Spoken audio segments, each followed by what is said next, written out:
Welcome to Grim Whisper Studios. Here we don't just tell stories, we revisit the ones the world tried to forget. If you want more real, chilling, true event-based horror, hit that like, subscribe, and share with someone who still believes in the dark. And in the comments, tell me what kind of story you want next, because next time, I just might tell your story. Now, let's begin. My name is Ryan Mitchell. I'm 32, originally from Oregon. In 2018, I traveled to India on a photojournalism assignment. I wasn't looking for anything strange, just documenting local traditions, rural culture, forgotten towns. One evening in a village near Jaisalmer, a man approached me, barefoot, thin, wearing a torn shawl and a red thread tied around his wrist. He asked if I was American. I nodded. He smiled, but his eyes were wrong. They looked like dried, cracked clay. Not lenses, not an infection, just wrong. He said one sentence before walking away. The sand forgets nothing. Later that night, the local host I was staying with pulled me aside. He asked me if I had spoken to anyone strange, especially near the old cremation dunes. I told him about the man. He went pale.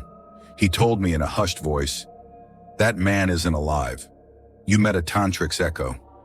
I thought it was a folktale, but when I reviewed my camera roll from that day, the photo I took in that moment, it was gone. The frame existed, but the man wasn't in it, just sand and the red thread floating in the air. That night, I heard a scratching sound outside my door and someone whispering a word in Sanskrit again and again, bhool, which I later found out means forget. But I didn't forget. I wish I had. After that night, I didn't sleep well.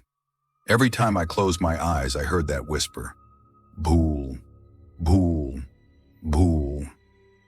3 nights later, I left that village, took a train back to Jaipur. I told myself I was just tired, that the desert was playing tricks on me, but something came with me. Welcome to Grim Whisper Studios. Here we don't just tell stories, we revisit the ones the world tried to forget. If you want more real, chilling, true event-based horror, hit that like, subscribe, and share with someone who still believes in the dark. And in the comments, tell me what kind of story you want next, because next time, I just might tell your story. Now, let's begin. My name is Ryan Mitchell. I'm 32, originally from Oregon. In 2018, I traveled to India on a photojournalism assignment. I wasn't looking for anything strange, just documenting local traditions, rural culture, forgotten towns. One evening, in a village near Jaisalmer, a man approached me, barefoot, thin, wearing a torn shawl and a red thread tied around his wrist. He asked if I was American. I nodded. He smiled, but his eyes were wrong. They looked like dried, cracked clay. Not lenses, not an infection, just wrong. He said one sentence before walking away. The sand forgets nothing. Later that night, the local host I was staying with pulled me aside. He asked me if I had spoken to anyone strange, especially near the old cremation dunes. I told him about the man. He went pale. He told me in a hushed voice, "That man isn't alive. You met a tantric's echo." I thought it was a folktale, but when I reviewed my camera roll from that day, the photo I took in that moment, it was gone. The frame existed, but the man wasn't in it, just sand and the red thread floating in the air. That night, I heard a scratching sound outside my door and someone whispering a word in Sanskrit again and again, bhool, which I later found out means forget. But I didn't forget. I wish I had. After that night, I didn't sleep well. Every time I closed my eyes, I heard that whisper, bhool, bhool, bhool. 3 nights later, I left that village, took a train back to Jaipur. I told myself I was just tired, that the desert was playing tricks on me, but something came with me. Inside my hotel room, I started waking up at 3:13 a.m.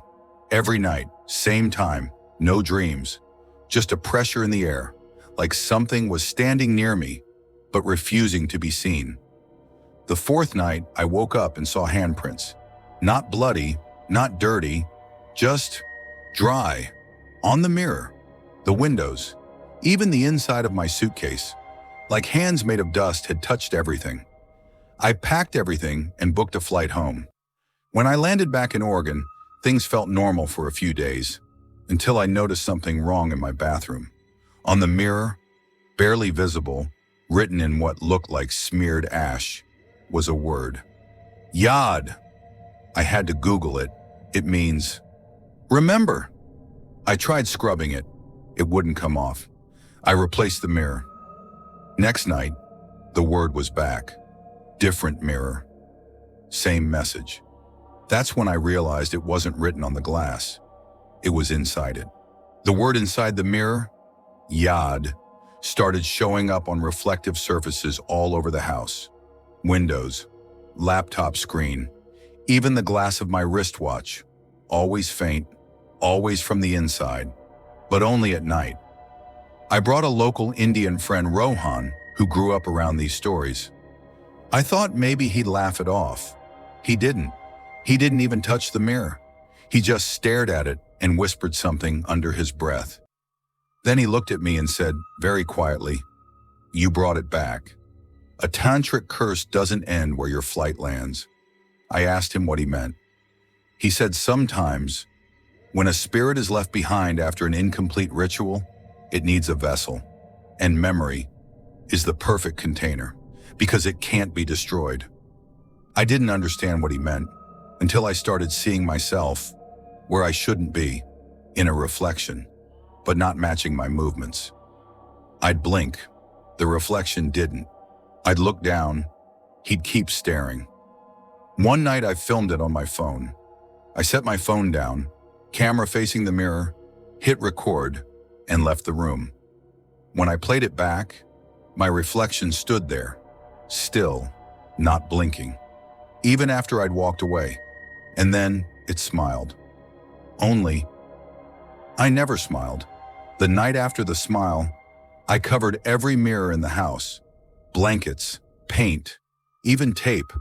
I thought if it couldn't see me, maybe it would stop, but I was wrong.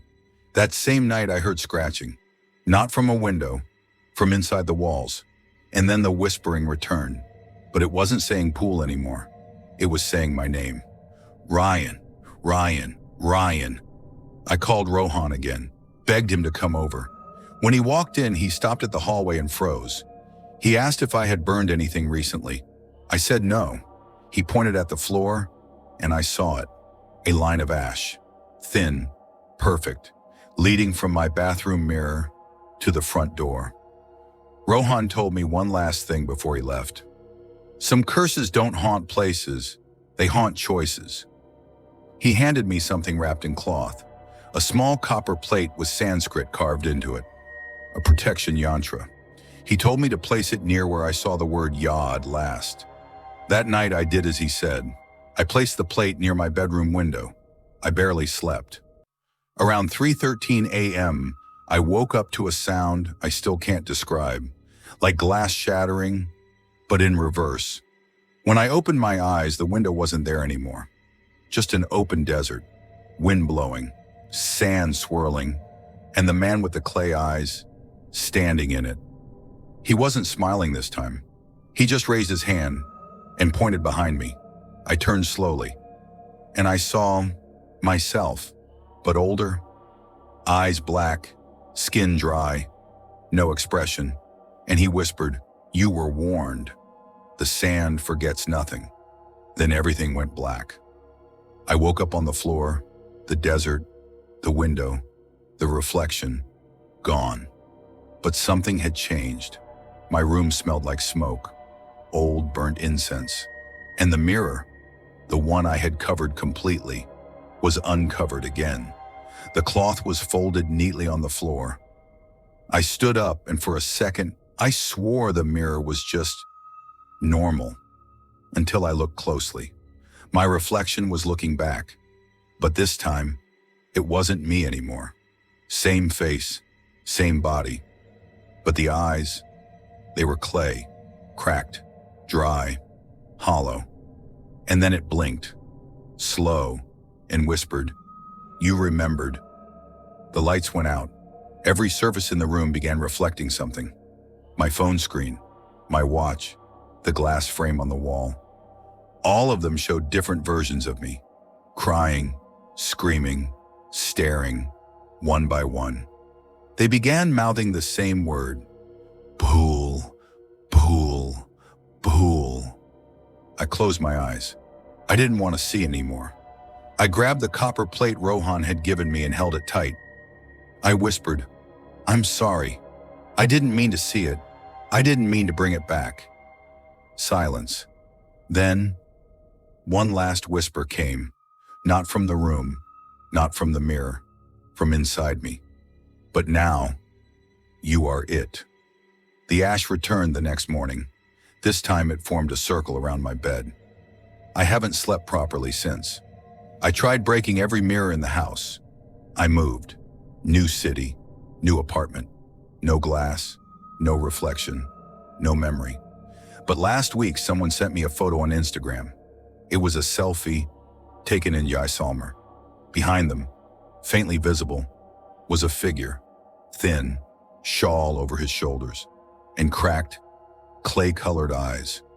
He was staring into the camera, not at the person taking it, at me, and the caption said, "Random guy photobombed this." Weird, right?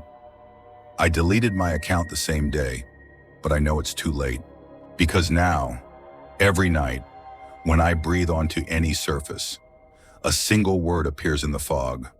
Yad. If you're hearing this and planning a trip to Rajasthan, don't go near the dunes. Some stories are meant to be forgotten, but some places remember you.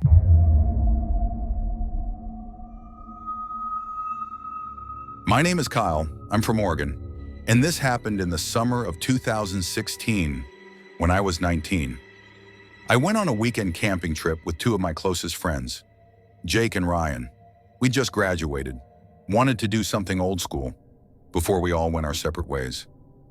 Jake picked a spot deep in the Umpqua National Forest, somewhere off the trails. No tourists, no families, just us and the trees. The drive out took almost 6 hours. The last 30 minutes, no cell signal, no GPS, just forest roads, and trees so thick they made the sky look like dusk. We set up our tents around 6:30 p.m. Fire was crackling. Jake had a Bluetooth speaker. We cooked, laughed. Everything felt perfect. Until around 11 p.m. That's when we first heard it. Not an animal, not wind, not even a branch breaking. Just a whistle. It wasn't loud, but it wasn't far either. One long, slow whistle, coming from somewhere just beyond where the firelight ended. We froze. Ryan joked, "Probably just wind through the trees." But wind doesn't whistle like that, and it never happened again. Not that night. But something felt off. The air got colder. The woods felt quieter, like they were listening. We all slept in our separate tents. I woke up around 2:30 a.m., needing to pee, stepped outside, and that's when I noticed there were footprints near our fire pit. Fresh, but not from boots, not barefoot either. Just strange, almost like someone had walked in circles. I thought about waking Jake or Ryan, but didn't. I did my business, crawled back into my tent, zipped it up, tried to sleep, but I swear, right before I drifted off, I heard the whistle again, closer, and this time, it was followed by a voice. It whispered, "Kyle." The next morning, I didn't say anything about the footprints or the voice. I thought maybe I imagined it. You know how your brain plays games in the dark? I convinced myself. It was nothing. Jake and Ryan were already up, making coffee over the fire. Everything looked normal. No broken branches, no signs of anyone else. Just the forest. Still, huge, and empty. But I couldn't stop thinking about the footprints, or that voice. Later that afternoon, we hiked deeper into the woods, found a small stream, even jumped in. Felt good, like we were just three dumb kids again. Around 4 p.m., it got weird again. Ryan noticed something first. We were heading back to camp and past a tree. It had a mark on it. At first, we thought it was a carving, just some camper etching their name. But it wasn't initials or symbols. It was a word, one word, scratched deep into the bark. "Listen." We all stared at it. No one said anything for a minute. Then Jake laughed it off. Probably just some edgelord hiker. But we didn't laugh, because the carving looked fresh, like someone had made it recently. We made it back to camp just before sunset. We didn't talk about the tree, or the whistle, or how the woods suddenly felt, like they were watching. That night, we sat by the fire again. No music, just the sound of the fire crackling, and the wind in the trees. Around 11:30 p.m., it happened again. The whistle, long, slow, closer than before. Then footsteps, not running, just one step, then another, like someone pacing around us. But we saw nothing. The woods were dark. He turned pale, said he wanted to go. Right now. Jake didn't argue this time. We rushed back to camp, tried to take down the tents. That's when we heard it again, the whistle. But it wasn't the same. This time, it came from multiple directions, fast, short, like signals. We froze. Then, we heard footsteps, running, circling, fast, leaves crunching, branches cracking. Jake dropped everything and yelled, "Go!" We grabbed what we could and ran. No plan, no trail, just ran. I don't know how long we were running. Felt like hours, felt like minutes. But then I tripped. I hit the ground hard. My flashlight flew from my hand. I couldn't see anything. Couldn't hear Ryan. Couldn't hear Jake. Just breathing. Heavy. Panicked. Then I heard it. Close. Too close. Right behind me. The whistle. And then a voice. But it wasn't like before. It was louder, clearer, and wrong. Like it didn't know how to speak. It said, "Kyle, stay!" I got up. Ran, didn't look back, didn't care what I dropped, just ran. And eventually, I saw something. Headlights, Jake's car. I burst out of the tree line, fell to my knees, screamed his name. They were already there. Ryan was bleeding from his arm. Jake's shirt was torn. We didn't ask what happened. We jumped in. Jake floored it, didn't stop driving for 3 hours. None of us spoke. Not that night. Not for days. But that wasn't the end. Because what we saw in the rearview mirror still keeps me up at night. It's been 7 years. I still don't go near the woods. Not alone. Not with friends. Not at all.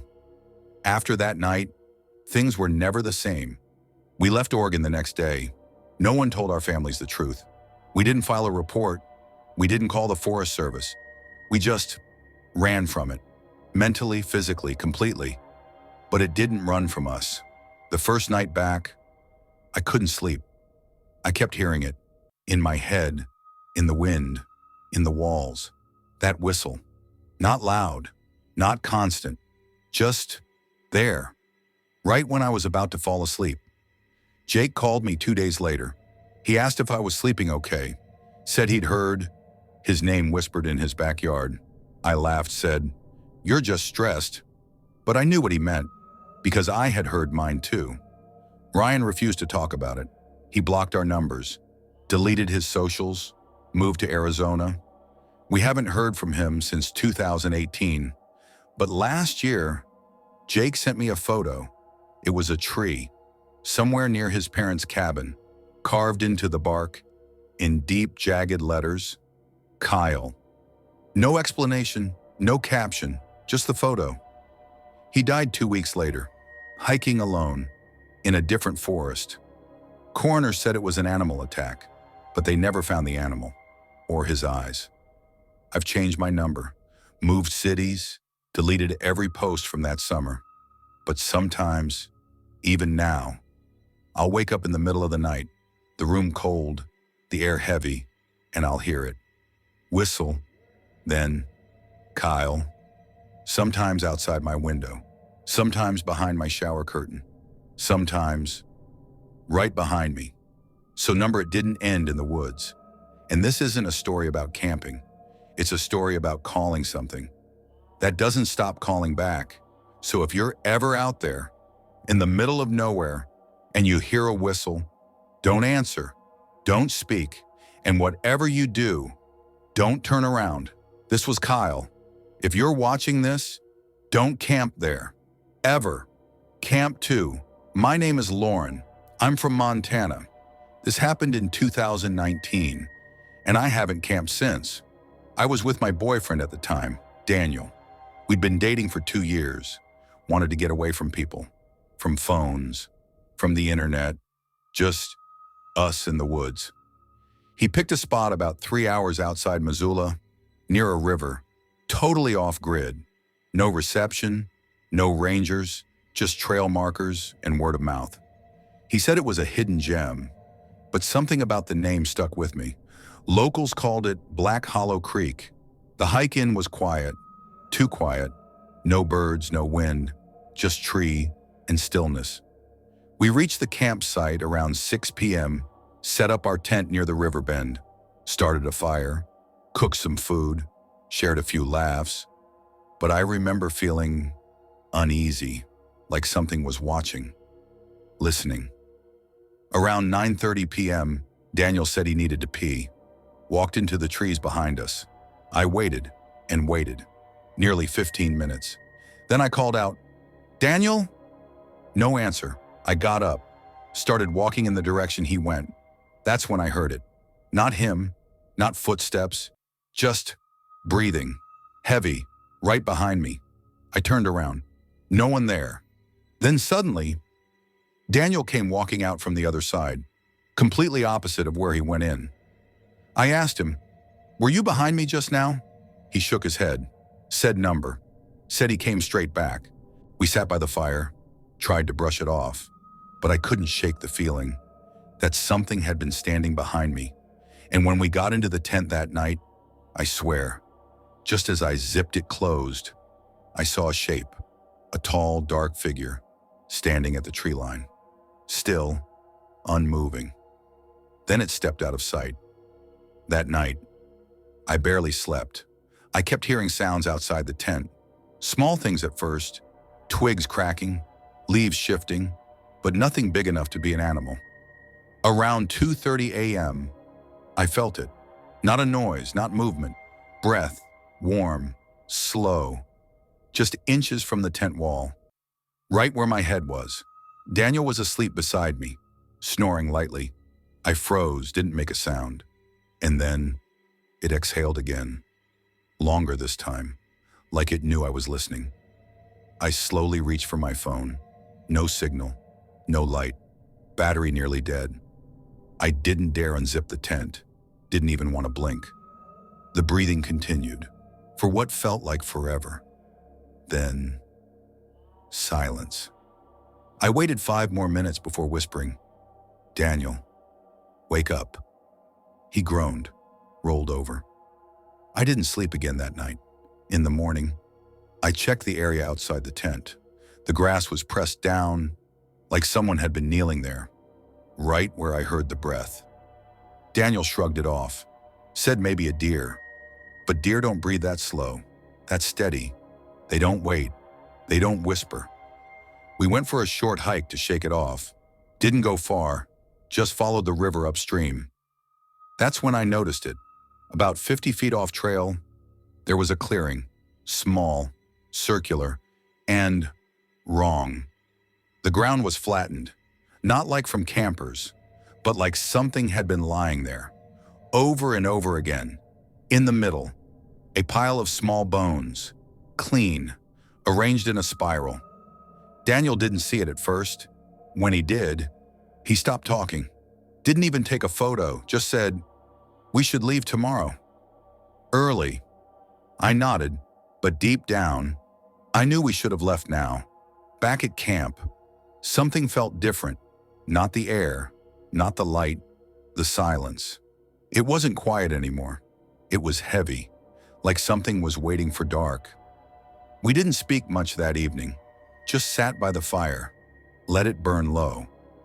Daniel was quiet, too quiet, kept looking toward the trees, like he was waiting for something.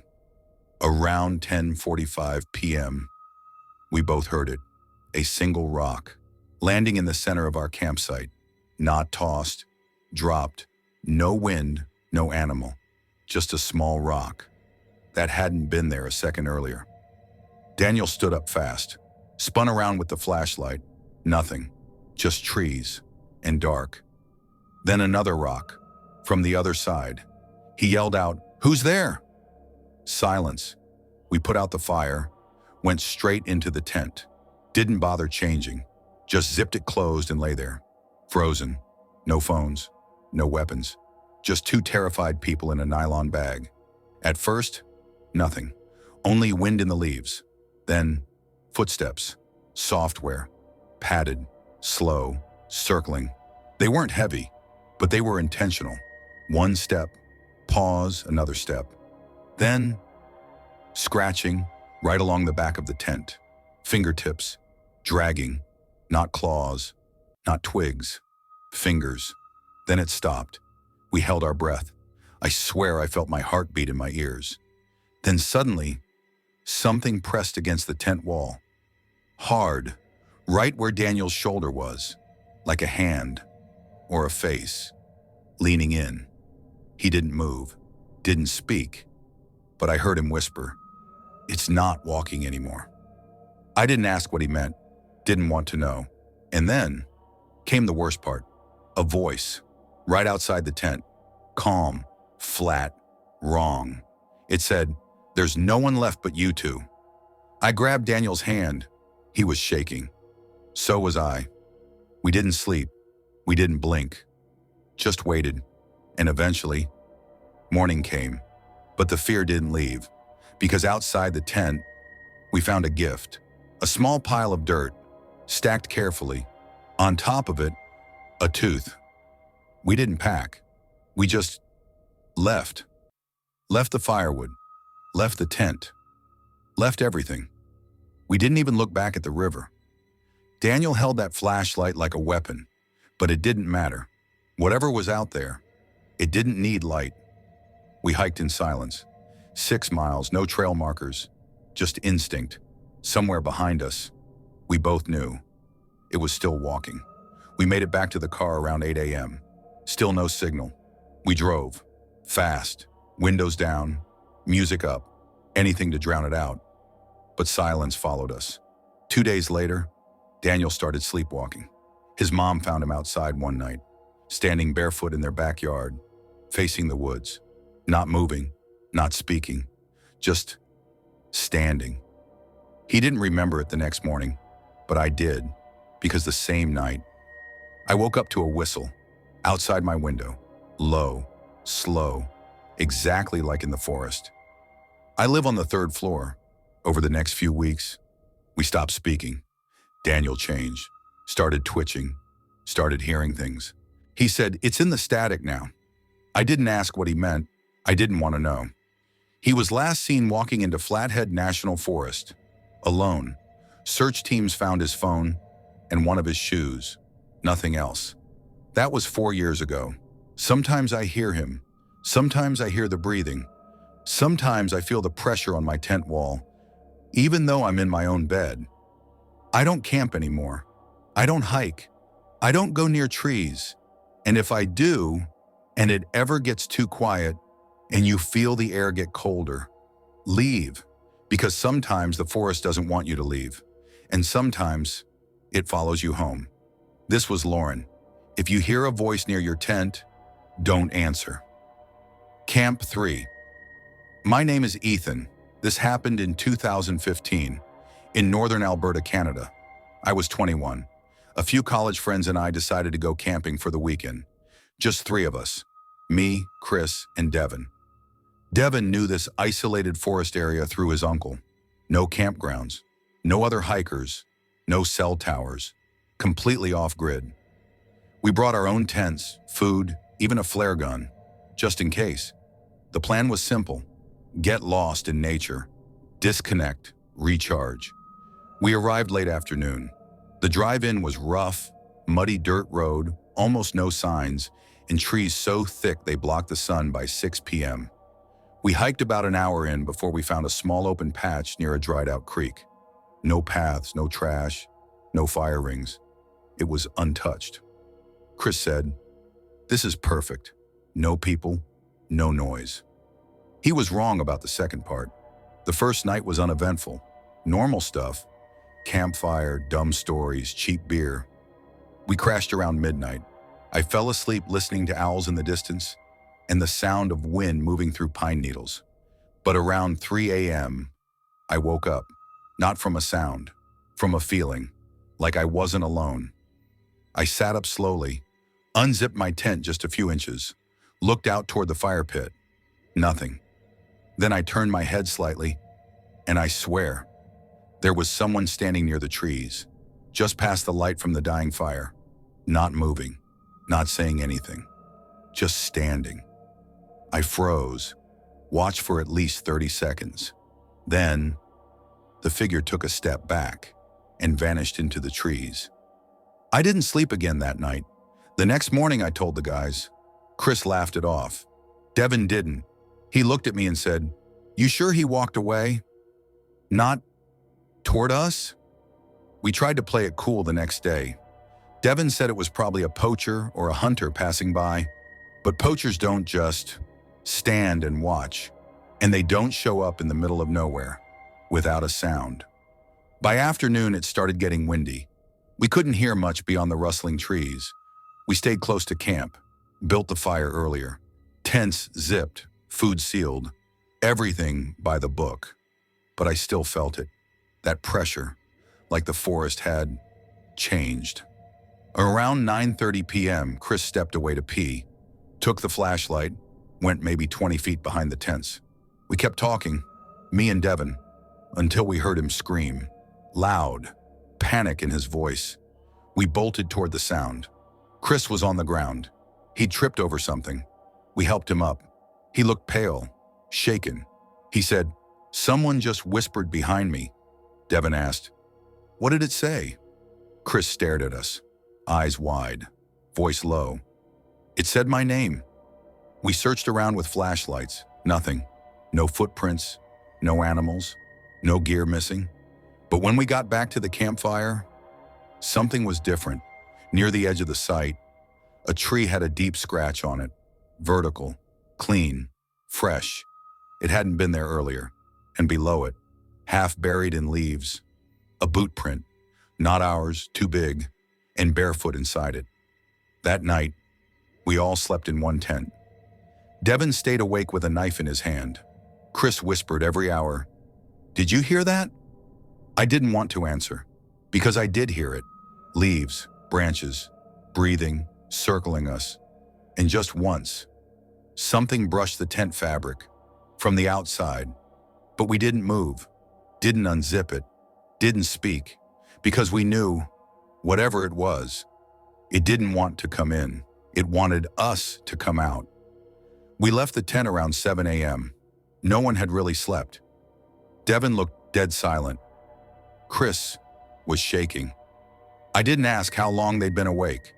I knew we all heard it. The movement, the breathing, the presence. We packed quickly. Didn't even bother with breakfast. Just shoved everything into our bags. But then, Devin asked, "Where's the flare gun?" We checked the tent. Not there. Checked the fire pit, the gear pile, my backpack. Gone. Chris looked at me and said, "Someone was inside the tent." I wanted to deny it, but deep down, I already knew. We agreed we'd hike back. Now no campfire, no trail breaks, just straight out. Devin led with the compass. I kept checking behind us, but the woods were too quiet, not peaceful quiet, empty quiet. After about 40 minutes, Devin stopped. He said, "This isn't right." He pointed to a tree. On the bark, a piece of orange nylon cord, tied in a loose loop from our tent bag. Then we saw another, 10 feet ahead, and another, and another. Breadcrumbs, leading deeper in. But we never dropped them. Chris whispered, "We're going in circles." And he was right, because 10 minutes later, we passed the same rock pile we built on night 1. We were back at our campsite, but our tents were gone. Not collapsed, not torn, gone. All of it. Firewood, cooler, flashlights, even our footprints. Wiped away. Chris just sat down, didn't speak. Devin backed away from the clearing. That's when we heard it. Not footsteps, not whistling, not a voice. Laughter, low, dry, coming from inside the trees. Not close, but not far. We ran. Didn't care about direction, just ran. Branches cutting our arms, thorns ripping our shirts. And then we heard it again, closer, that same laughter. But now, it said something, one word. "Stay!" We didn't stop running, not until we saw a logging road. It looked empty, familiar. Or maybe we just wanted it to be. We followed it for miles, no map, no compass, just instinct and fear. Around 4 p.m., we heard a car, a single pickup, rusted, old, driven by a hunter named Mark. He didn't ask many questions, but when we told him what we saw, he didn't act surprised. He just said, "That trail's not on any map anymore." Locals avoid it, been doing that for decades. He dropped us at a gas station 40 minutes out. We didn't speak the entire ride. Devin moved to Alaska a month later, said he never wanted to see trees again. Chris dropped out of school, said he hears voices at night, that they laugh in his dreams, that the whisper says, "You saw me. Now you belong." I tried to forget, tried therapy, tried medication, even tried writing this story down. But sometimes, even now, I wake up to find dirt on my carpet, like someone walked in, like something tracked mud from the woods. I live on the second floor, no pets, no open windows, and once, just once, I found a boot print by the foot of my bed. No tread, just bare sole, large, unfamiliar, and around the edge, a single scratch, like a nail had dragged across the wood. I don't go camping anymore, and if you ever do, don't follow unofficial trails, don't ignore your gut, and don't ever think you're alone out there, because not everything in the woods lives there. Some things wait there, and when you leave, they might follow you back.